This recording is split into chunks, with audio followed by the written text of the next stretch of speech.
Hello, guys. Hello, my dear friends.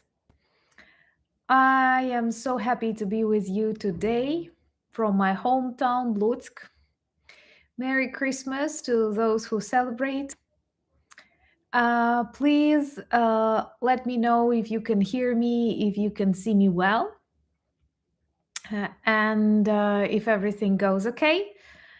And I was really happy to read your messages and still happy to read where are you from watching us right now, because this proves how big our community is. And thank you so much, Hans, for letting know that sound and video is fine.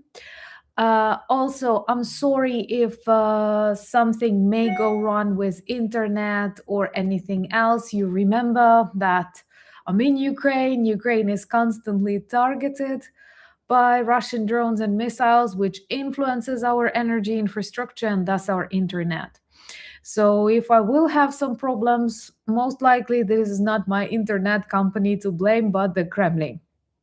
And I'm happy that people join from Italy and from Cardiff and Helsinki and Holland and Slovakia and Sweden and Northern Carolina, Pivnichna Carolina, Missouri. Merry Christmas to Sweden, the Netherlands, Estonia, United We Stand. Thank you so much for being like undoubtedly with Ukraine. Greetings to Rhode Island and to the UK and California and Canada and Alberta and South Africa and Edinburgh and Canadian prairies and Denmark. And I'm so happy to have you. And I'm super happy to have Philip and Martin and Spencer and Rudy and Michael and Thomas to protect me and you from various Russian trolls who may try to interfere, but they will fail tremendously. So thank you so much, my dear friends, for coming today, because I believe it is still a holiday season, a Christmas season, whether you celebrate it or not. But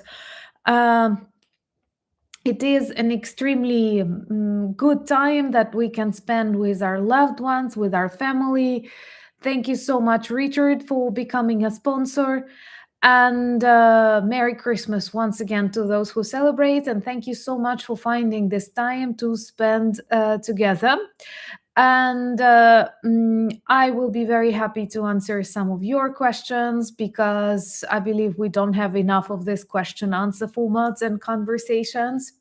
But I would like to start a little bit with the things that bother me. And that is the so-called peace negotiations. I've discussed a lot with my friends.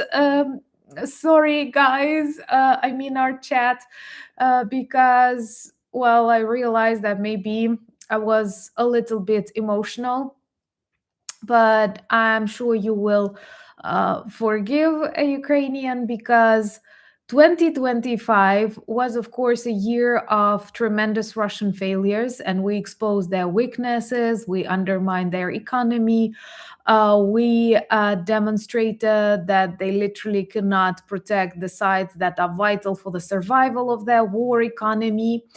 But they continue constant attacks on Ukraine, and it's not the front lines. Those of you who love maps, who follow Deep State, who follow Institute for the Study of War, who follow Jake Bro, for example, he's amazing with his analysis of the frontline situation, but even he speaks about not many changes. Thank you so much, Russell, and thank you so much to Balkane. Thank you for your support and for the sponsorship. So anyway, with there's nothing happening on the front lines, and actually some describe our regain of Kupiansk as a potential beginning of the counteroffensive, even in this very bad context of the negotiations and so forth. But nothing big is happening, like less than 1.75% during all these years after the failed blitzkrieg. So it's pathetically little in comparison to the sacrifice of the Russian economy and the Russian soldiers. But understanding they cannot move on the front lines, they started terrorizing what we may describe as the RIA. And I'm sure that those of you, and I'm very grateful for these questions about bombardment of Kyiv today, because that is important to talk about. And with each day, with each manipulation coming from the White House, we see less and less of such news, less and less of leaders condemning Russia's attacks. So I hope you understand. Greetings to Finland. I hope you understand that the Kremlin has chosen a new, like not new for them tactic, understanding they cannot gain anything on the front line. They attack electricity grids, they attack civilian buildings, hoping that really frosty winters, that, like this. No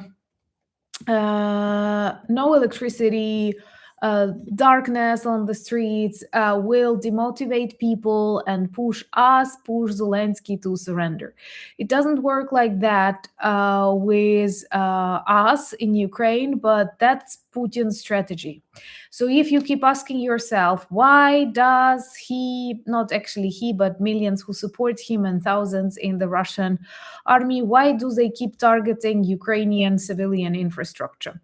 You have asked me today about Kyiv, and well, I am now back home in Lutsk. Lutsk is a western part of Ukraine, but I was like, when I wake up in the morning, I realized I still have my Kyiv application on, and it signaled that, thank you so much, OMS. And a Mar-a-Lago meeting cannot be productive because, let's be realistic, it doesn't have to be between the US and Ukraine. It has to be Russia pressured, not Ukraine pressured. Taking into account how many missiles destroyed Ukrainian houses and infrastructure today, we have to be realistic. Russia does not want peace. And if Russia does not want peace and Russia is treated as a precious asset, how can we achieve what we want? Honestly, in Ukraine, what we pray for is that, like, there won't be another big betrayal of Ukraine in Mar-a-Lago, but of course, we do not think that it can change literally anything in the course of this war. This is Putin's strategy to drag the negotiations, and Trump, I don't know, lets himself trick, or else, because I'm sure he will keep saying, like, we cannot impose new sanctions, we cannot influence anything because this may slow down the negotiations. The negotiations are absent because, like, it's a plan that was developed in the Kremlin, then shared by the White House with Ukraine. Ukraine tried to extract something that is super bad, and Russia will not accept it because just today, there were many cities attacked, but for example, in Kyiv, a building, an apartment building, 24-story apartment building was hit, and it is located one metro station away from the place where I stayed.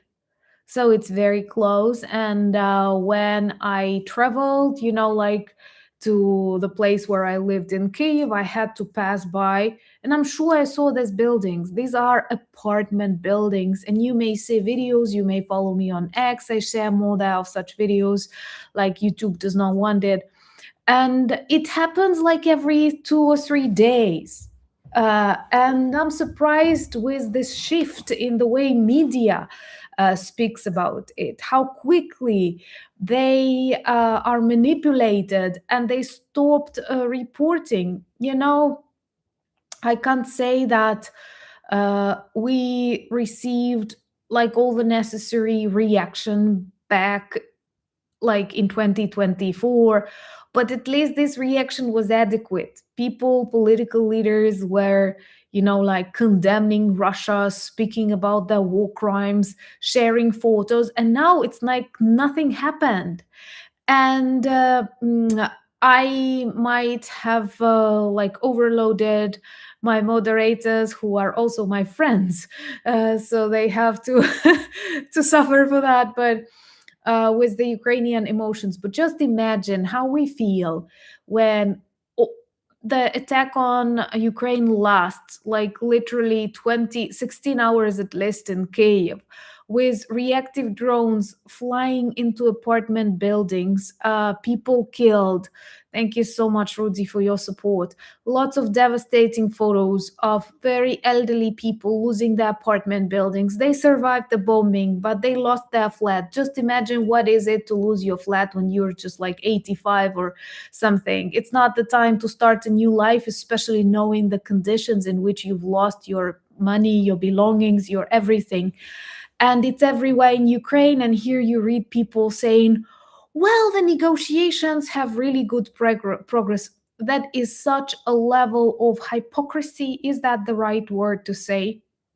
It's such a like betrayal, honestly. And I do not share a lot of that in my videos because people, your friends, and I know you care about Ukraine, you've subscribed, you've joined the community, so I don't see any like reason to like bring something negative in the conversations with you.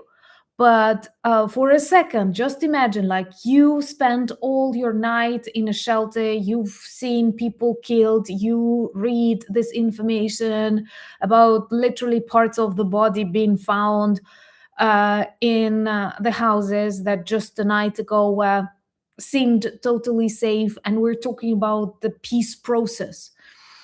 I also feel very angry because, once again, one person may work for Russia, may be delusional, may have some problems, may be naive, I don't know. But what bothers me is what happens, to the rest of the leaders, to media, who are okay, maybe, okay, let's, I don't know, Trump likes Putin. Trump does not know the situation. Trump is a genius and we don't understand what's happening. All of these versions, let them be. Thank you so much to Balkan. Thank you. Cheers to you and Merry Christmas if you celebrate. Greetings to Luxembourg. What a beautiful and magical land that is. Must be very nice in Christmas decorations. So, with like, okay, he may hope something. Let's just one person. What happens to media? What happens to a lot of EU leaders when they keep saying, like, oh my God, we are moving forward. It is such a progress. People do not like, I feel very often like I'm living in 1984, that Orwellian reality, when so many evil things are happening, and just to satisfy one person or two persons we keep saying like everything is good. Thank you so much, truly, Tom. Like, we are so happy here in Ukraine, we believe in peace. Russians targeted more apartment buildings, but that's a good sign, peace is approaching. And it's extremely demotivating to watch what is happening, and to go through such nights, uh, to live in that darkness. And it's okay, it's something that we it's something that we have, like, accepted. We are resilient, we don't have a choice, we try to stand firm, and we're doing it really good, and the progress is made, and everything is just like, I'm optimistic on many different things. And at the same time, uh, when you have this, like, a drop of this delusion, and you are doing your best, like you're doing your work, remain resilient because you believe in your country, in justice, like, and the good always prevails over evil. It should be like that. And and then you see everyone pretends that, like, there is a huge progress in the peace negotiations. uh, what kind of, like, what is the background for any negotiations? Let's be realistic. You know that, like, for any negotiations to be real, perhaps at least we need a ceasefire, right? We need a ceasefire to be able to talk, to be able to travel, to think, something must be happening. We don't have a ceasefire. We have missiles destroying our bedrooms. And thank you so much, Pat. Thank you so much, William. Thank you for your support, for your continued friendship. Thank you so much. And it's just so wrong that, like, nothing speaks about peace. The amount of civilian deaths in 2025 after the election of Trump grew, like, rapidly. That's the reality. And thank you so much, Tony. Thank you, people, for your support.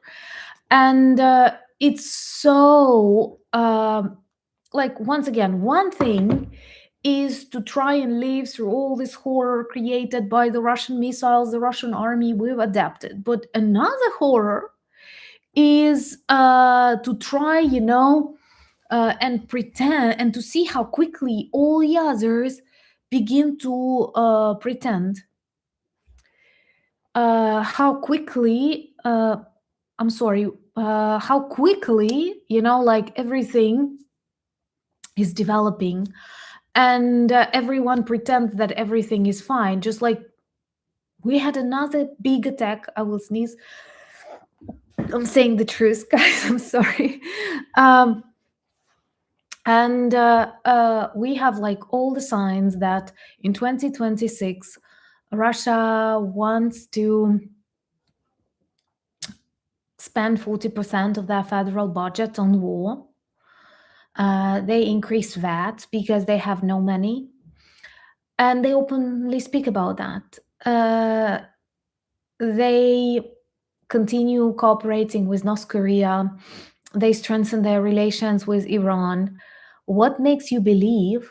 And Putin openly speaks in his addresses that it's not a territorial war. He wants to recreate the USSR. He wants to make Russia a superpower again. By the way, on Anna Danilchuk channel, you may see a new video that will appear soon about why Russia is no more a superpower, and it's actually from even the Chinese newspapers.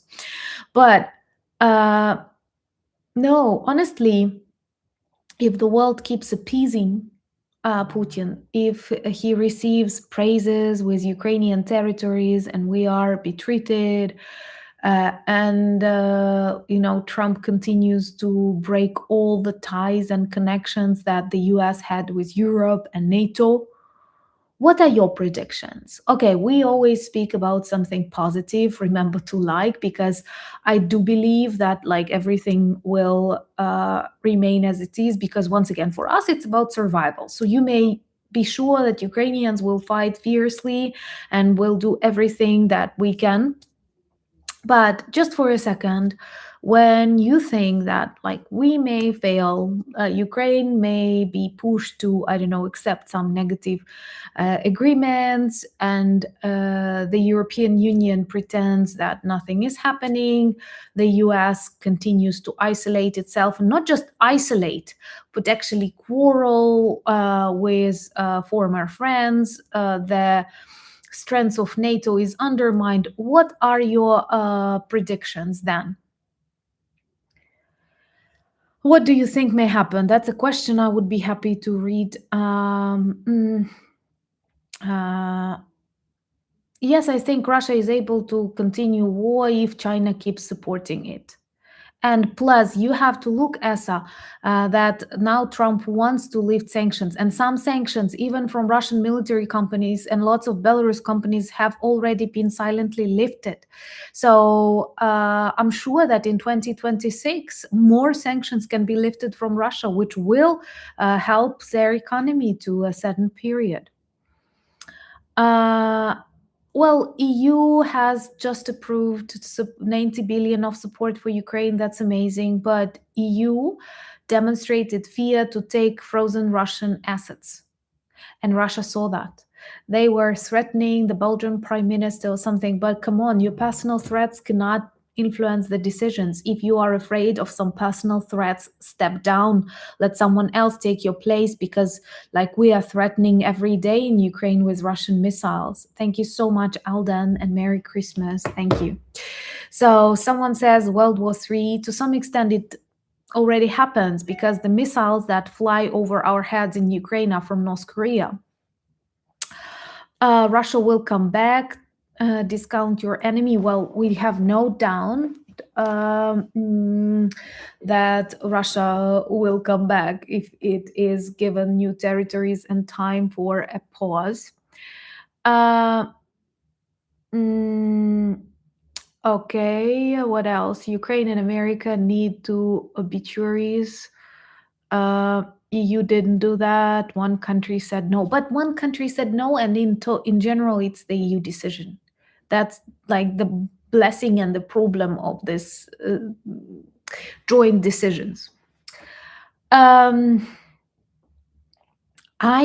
am not going like to exaggerate, because once again, I hope that everything will be okay, that we will manage to remain united, that Putin once again will overestimate his abilities, and Trump won't manage to save him. And in general, everything in Russia, EU is perceived as weak, unfortunately. Yeah. Yes, once again, if these are personal threats, like honestly, guys, thank you so much to Balkan. Being a vlogger, don't you think I receive personal threats from some Russian trolls? Did I stop filming videos? No. So I have to be like understanding. And if this Belgian prime minister is afraid for his life, for his family, that's understandable. He's a weak person. He does not trust his security or something else. Then he should step down and someone else must take his place, because President Zelensky is under constant threat. The President of the United States is under constant threat. There are some positions that, demand bravery. And if you cannot perform just because someone threatened you, but Ukrainian kids are killed every day. So will you let a fear of one person decide the future?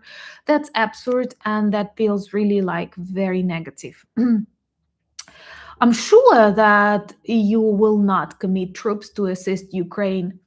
To tell you the truth, I'm a bit like angry Ukrainian today. I think that EU may have problems with troops to defend their own territories. Because if we look at the questionnaires, not many people in various EU countries are ready to stand for their own countries. They say we would surrender, we would move to Spain, Portugal, Argentina, like we would keep escaping. And thank you so much, Sir Bedever. That's just like the reality. And many countries surrendered really quickly in times of the World War. Good countries with good people. Well,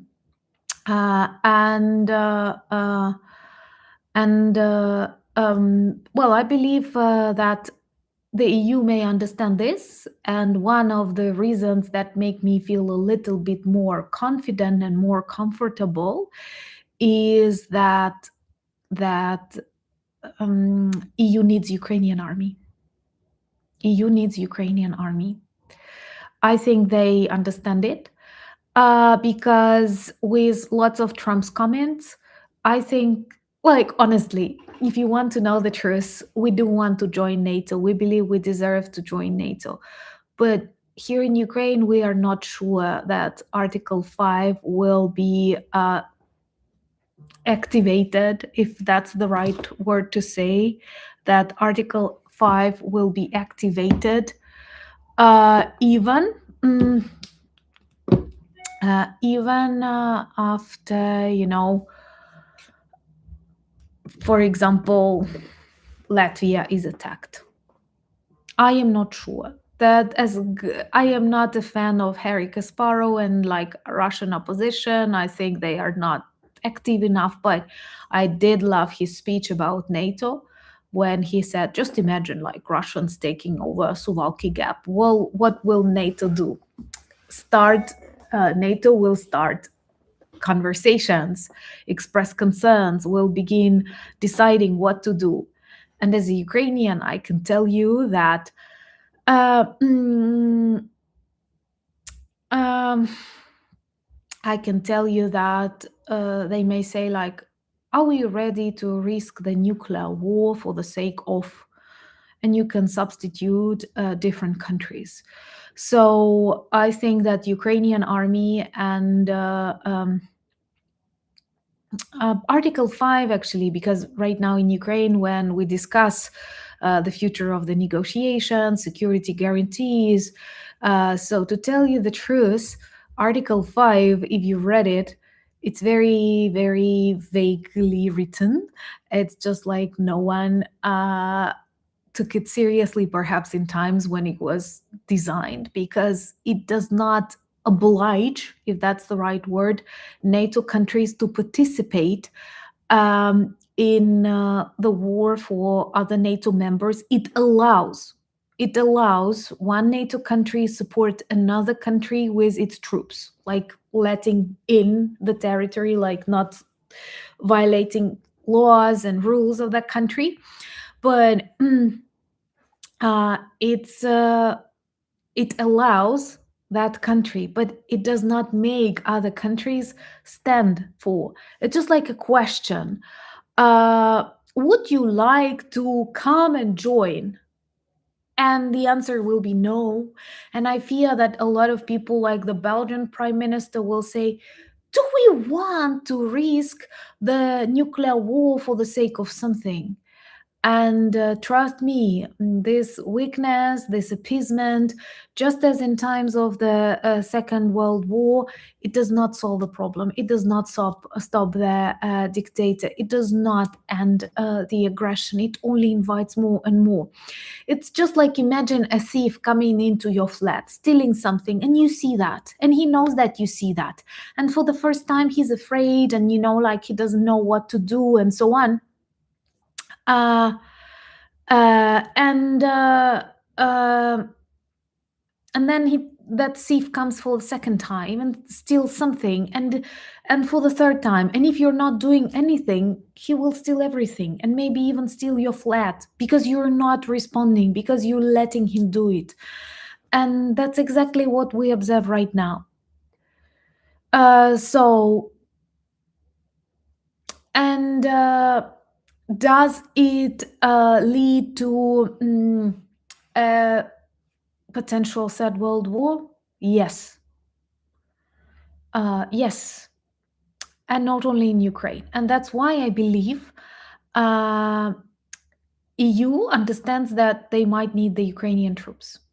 And for example, if something happens in the Baltic countries, Ukrainians will come to fight, because, like, we know how much time and effort you've invested in us, and we are just like acting, and we are helping each other, like, I mean, like, it's very sincere relationships.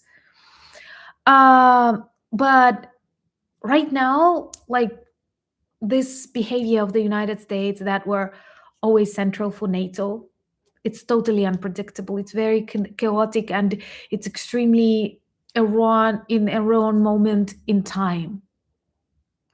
And I don't know if people from Taiwan are watching us, but if you'd ask me what I think, as a Ukrainian, if, for example, right now we are pushed to sign some, like, agreement, and I don't know why, because, like, there may be some things that we don't know, maybe some partners that want to return back to, I don't know, trade, or Russia or the United States stop sharing intelligence, and, like, the EU something else. Like, if something very bad happens and we are betrayed, I think that Russia will use the next year, not 10 years, but the next year, when they still have army, when they have a lot of budget on war, and they see that, I am sorry if we do have some people who believe that Donald Trump is a super strong diplomatic leader. It doesn't look like that. Maybe I'm mistaken and he has some great intentions, but he does it in a very bad way. And he somehow praises war criminals and quarrels with the forever eternal friends of the United States. So it's very illogical. And his behavior um, does not guarantee, like safety and security to other partners of well, businessman does not mean that you can think strategically or militarily. One of the reasons why Russia often loses on the front lines because Putin wants to be a commander, and he doesn't know that. It's not all about business. Business is way smaller about diplomacy and all that balance of the world. So I am not sure that, for example, China fears the US right now.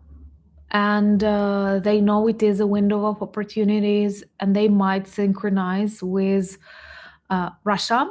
So if Ukraine is just like pushed into some bad deal and Russia is not punished and Russia is not demilitarized, they can synchronize. They can synchronize. Uh,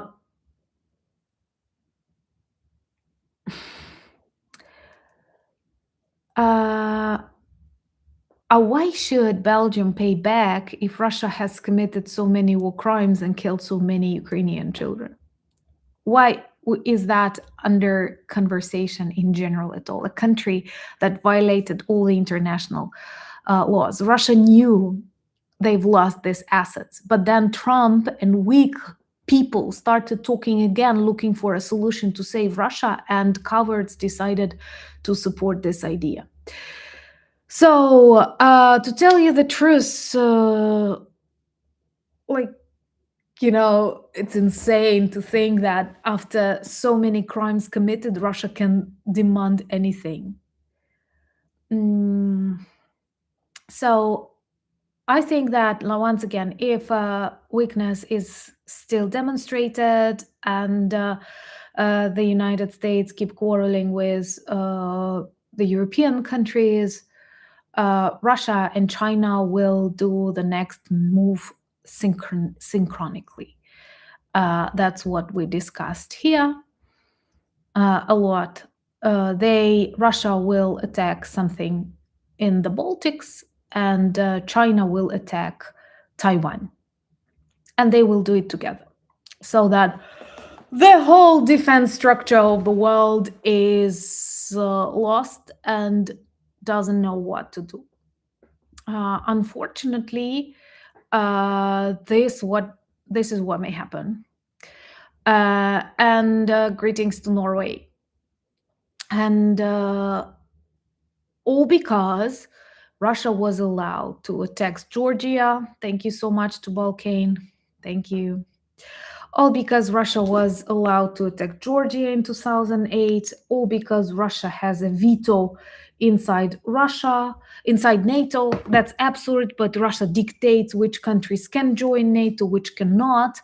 Now, seeing weaknesses of Trump, and that Trump and tries to say, that it was NATO who provoked Putin and so on,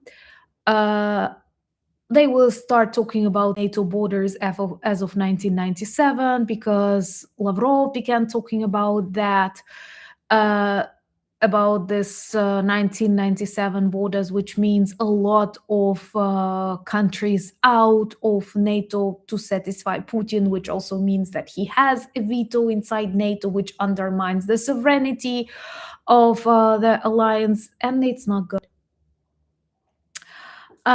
So honestly, the European Union, many countries inside European Union have everything to defeat Russia.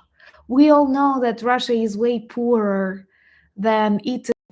or Spain. And at the same time, it's so much fear, so much doubts. Once again, uh,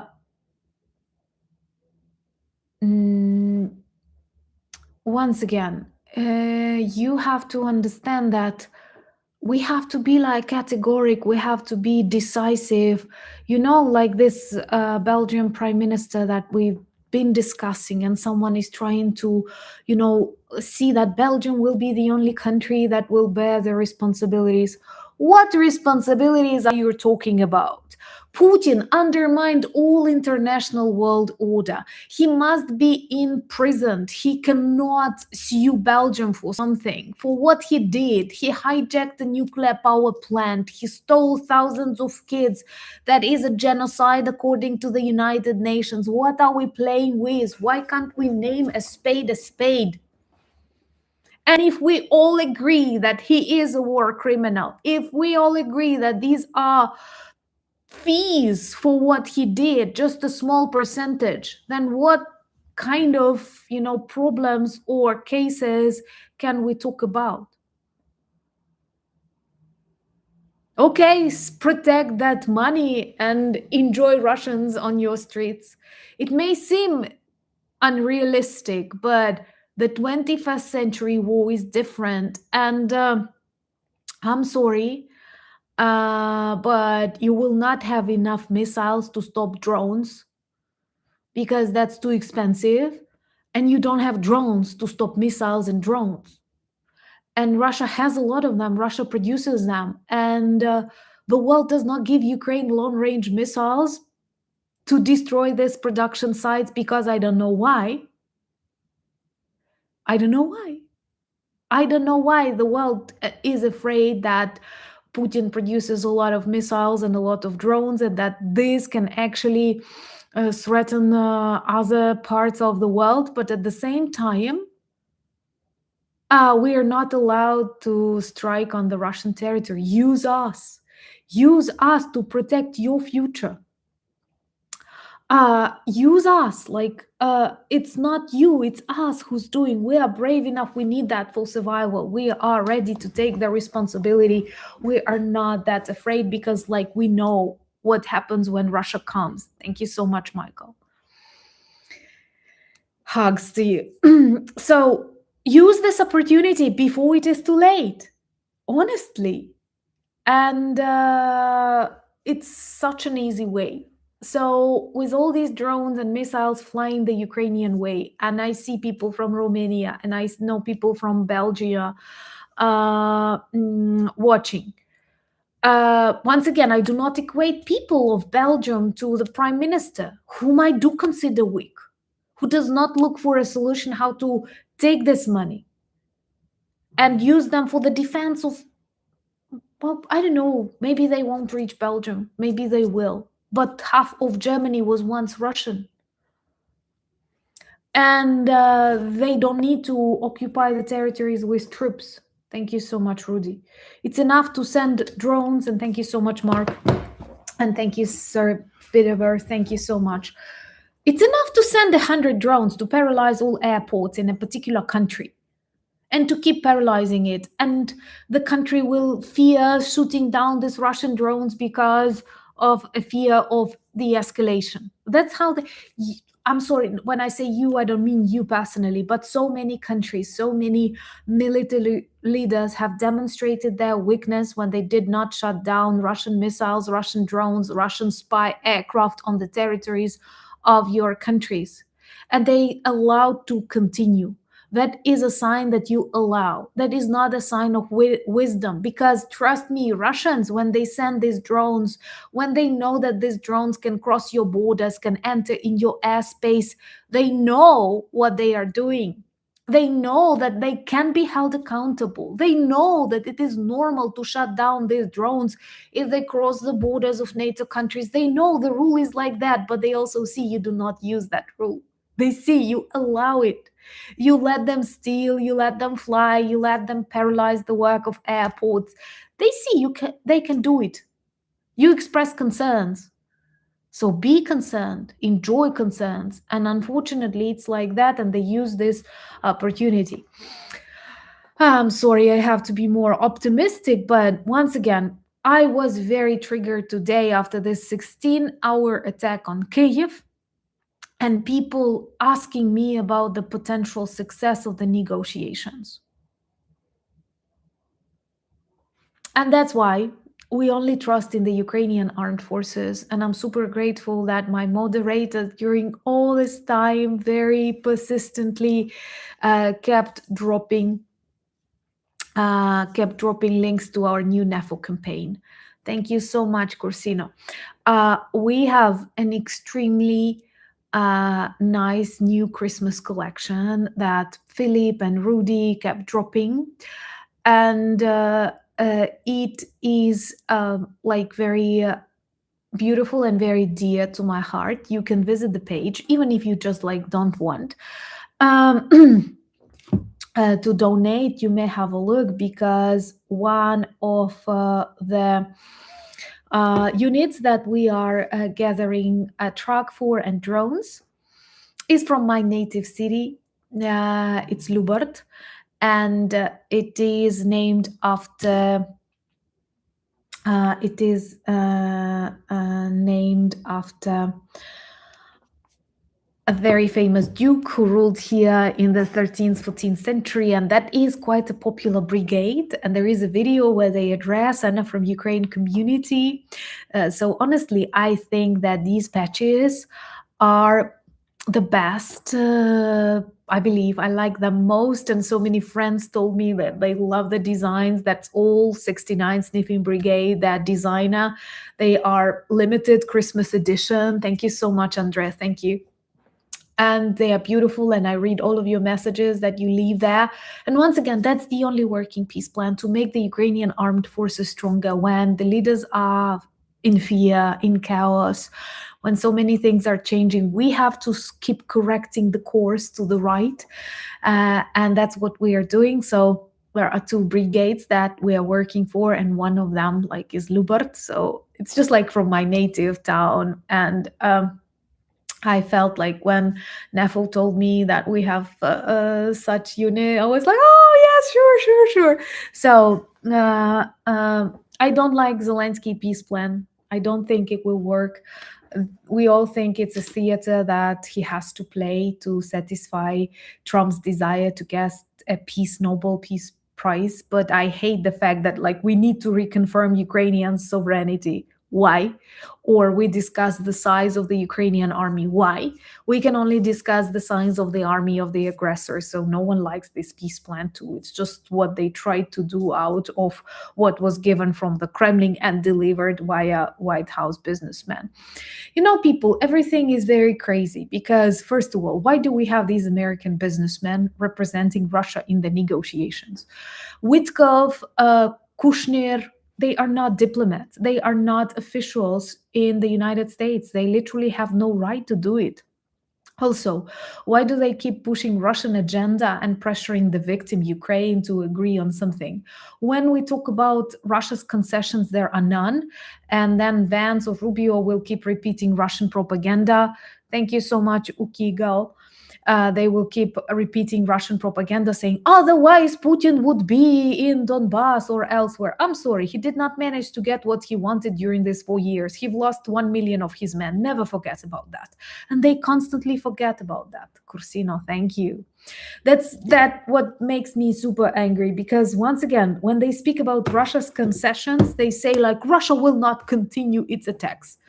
First of all, Russia will undermine any agreement. We know that, like during the 300 years, long before NATO existed, long before the United States were an independent country, we had wars with Russia. Every Ukrainian can tell you about that. And I want to quote U.P. Johnson. That's exactly what we all here talk about, that ignore the negotiations. They are a Russian stall tactic. And unfortunately, that Russian stall tactic works perfectly with Trump, because I can guarantee you what will happen next. Like, Zelensky will come, bring that peace plan, then They will shout at him, try to humiliate Ukraine. They will accept that peace plan. They will deliver it to Russia. Russia will say, no, no, no, it doesn't work. We don't want it. We don't like it.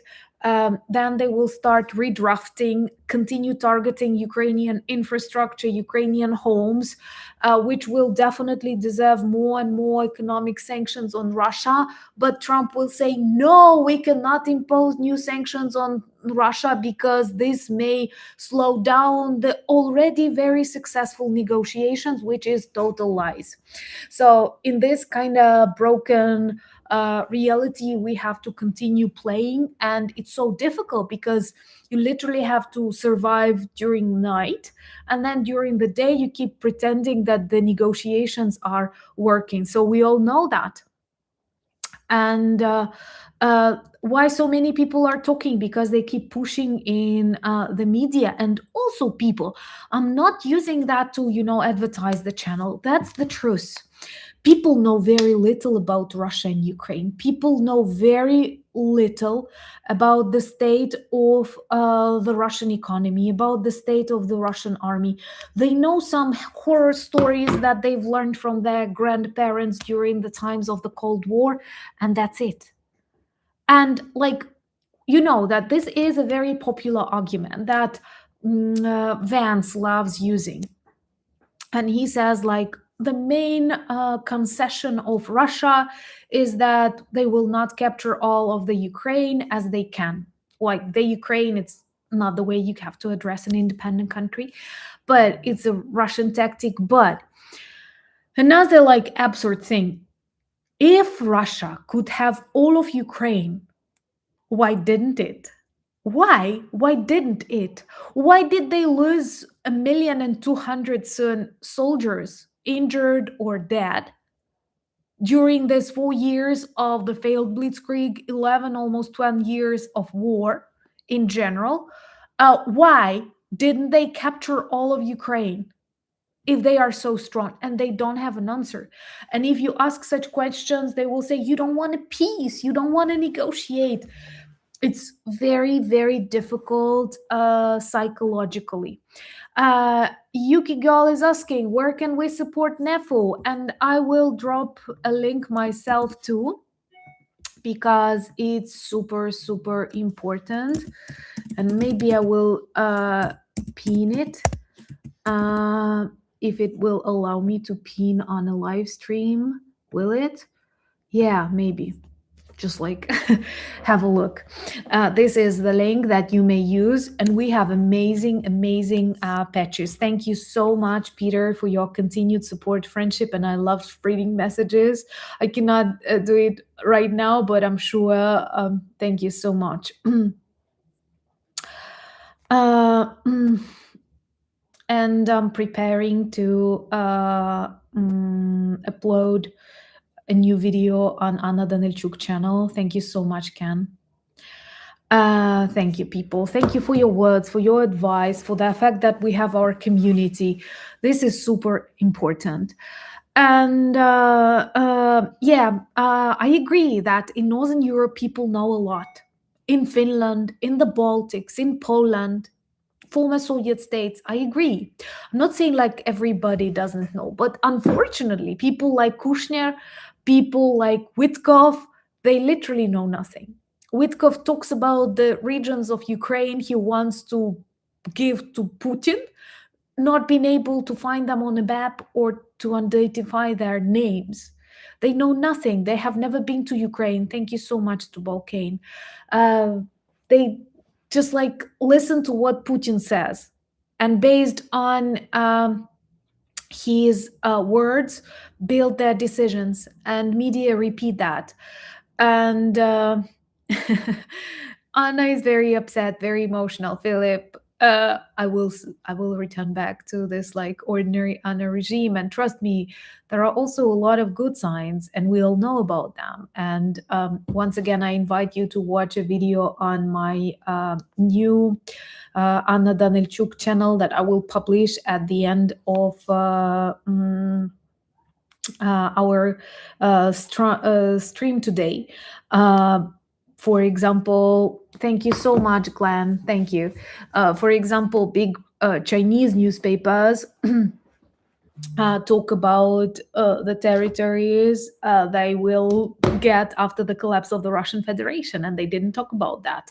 And this Russian economic collapse is very real, but we don't need sanctions lifted.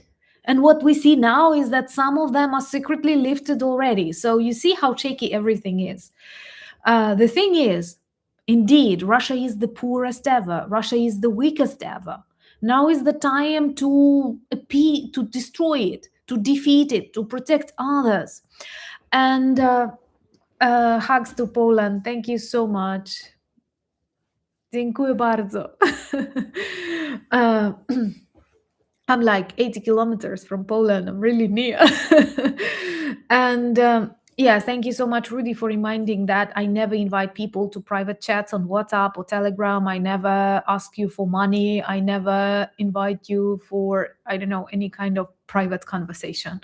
It's all open in the comments, or just like our NAFO campaign, then it will be pinned on the channel. I will talk about that. So that is pretty obviously.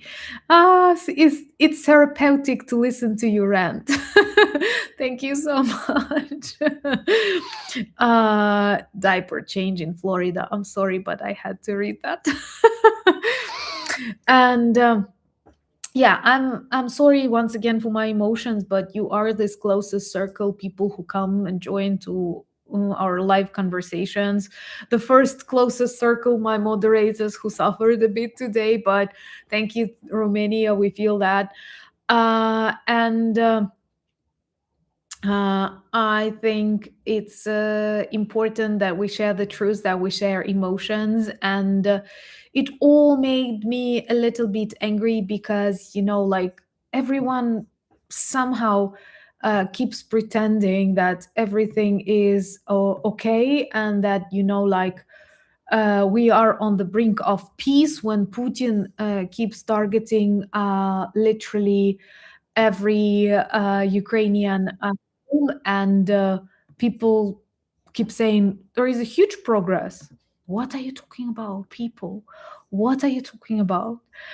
We experienced such an awful night with a lot of innocent people killed, and you have this, like, I don't know how to describe it. Thank you so much, Trev. Greetings to Yorkshire. And you have this, like, right moral to speak about the success of some achievements. That's insane. Thank you so much, Francois. Thank you, guys, for your support, for your advice, for the sponsorship, for making this community stronger. And yeah, there are a lot of things that we need to do. And once again, I'm saying that Russia is the weakest ever. It's our opportunity to prevent war in Taiwan, to prevent war in some European NATO countries. And we know how to do it. We are doing it. We've been destroying this beast for 4 years. We've changed the opinion about Russia like every month. We destroyed their plans. Thank you so much, Sir. And so many things. And unfortunately, there are many people who want, like, to agree on anything to appease Putin, to give him what he wants, hoping that it will end with Donbass. When Putin openly in his conversation says this is not the war about territories, he says it.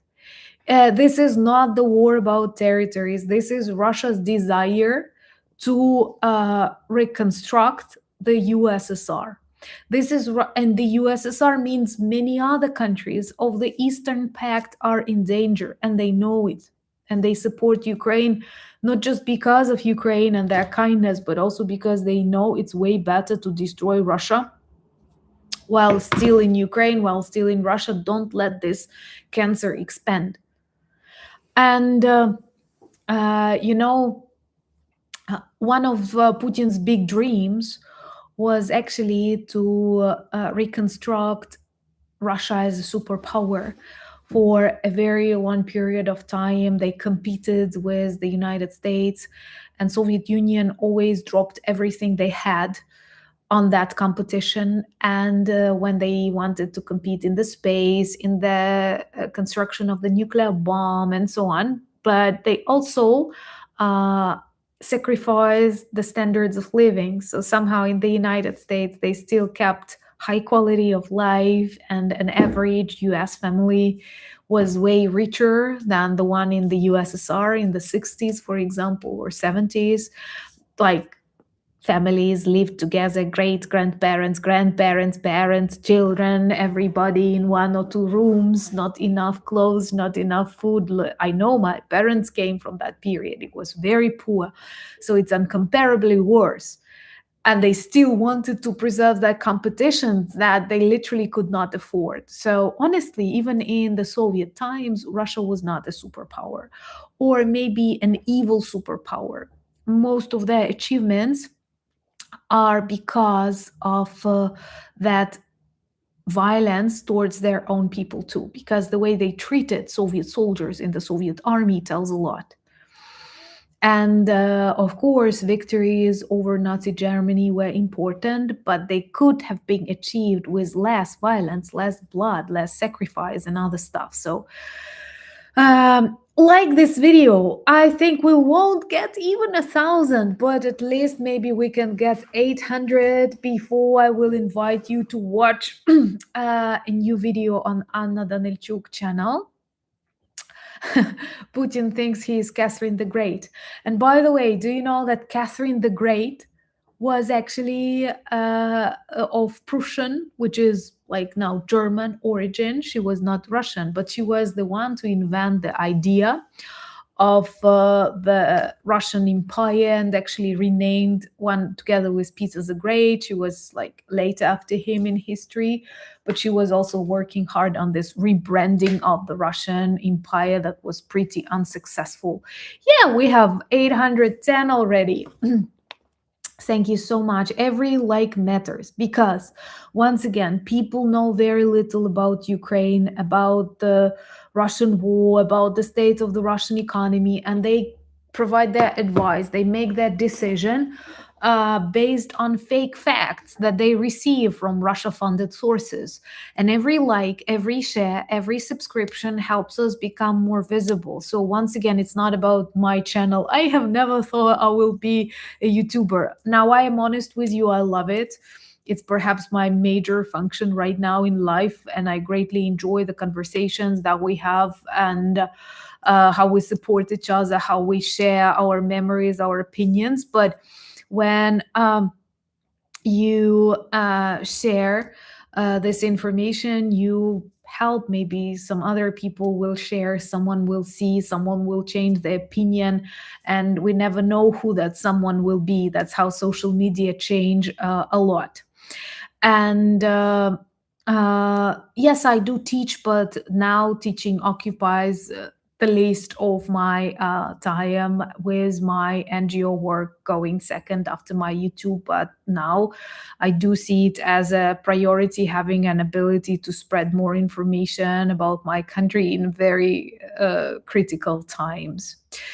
Um, and I am very grateful once again for all your shares, and also follow me on other social media that I keep leaving links to in every description, like Instagram and X and Blue Sky and Threads.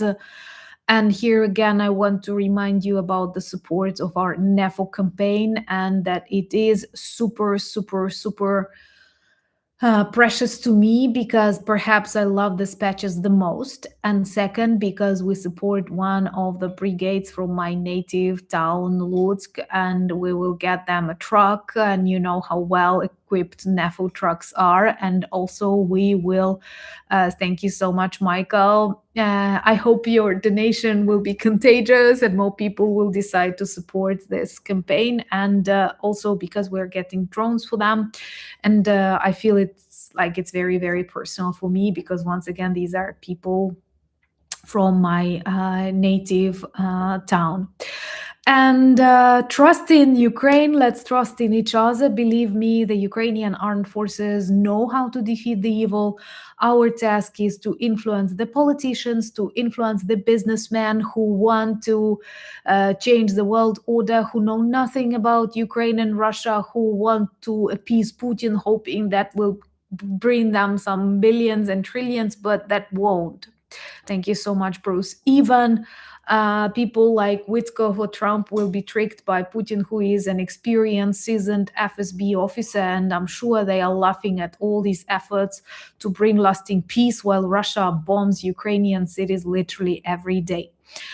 And at the same time, remember to follow the updates on my channel, on other channels that actually demonstrate the real situation inside Russia with their protests. By the way, that's a very promising topic, and I hope we will discuss it more often in 2026 because there are even some nationwide.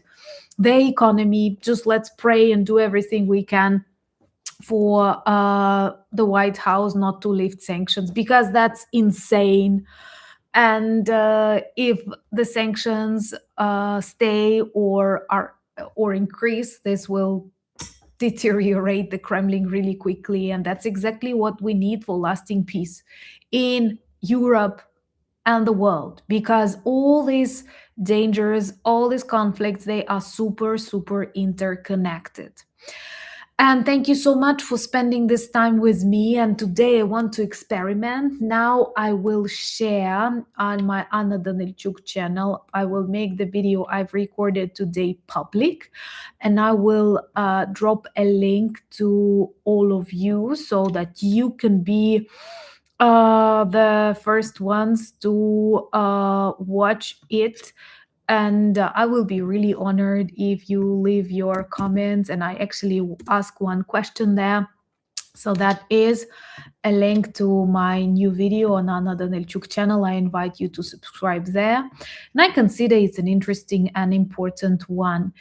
And I want to thank you for your attention, for your love, for your dedication, for the bravery to know the truth.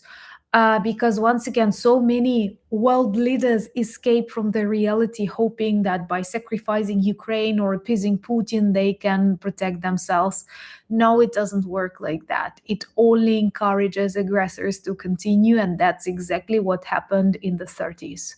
Sometimes I feel super worried because the history seems to repeat itself and mankind does not learn on its mistakes. But in other days, like today, when we talk, when I see that you understand, you know the truth, thank you so much, Sir, and you share this truth and you spread this truth and you talk with your decision makers, with your politicians, you change them, you influence them, you created a lot of miracles for Ukraine, and I'm forever grateful. And constant miracles for our community are created by Martin and Philip and Spencer and Rudy and Michael and Thomas. Thank you so much. Barbara, so happy you're here. Sending you a lot of hugs and gratitude. You are a great friend, and I value that a lot. Remember to check the merch shop. Remember to subscribe to Anna Danilchuk, to support NEFO. And once again, thank you for standing with Ukraine. Slava Ukraini!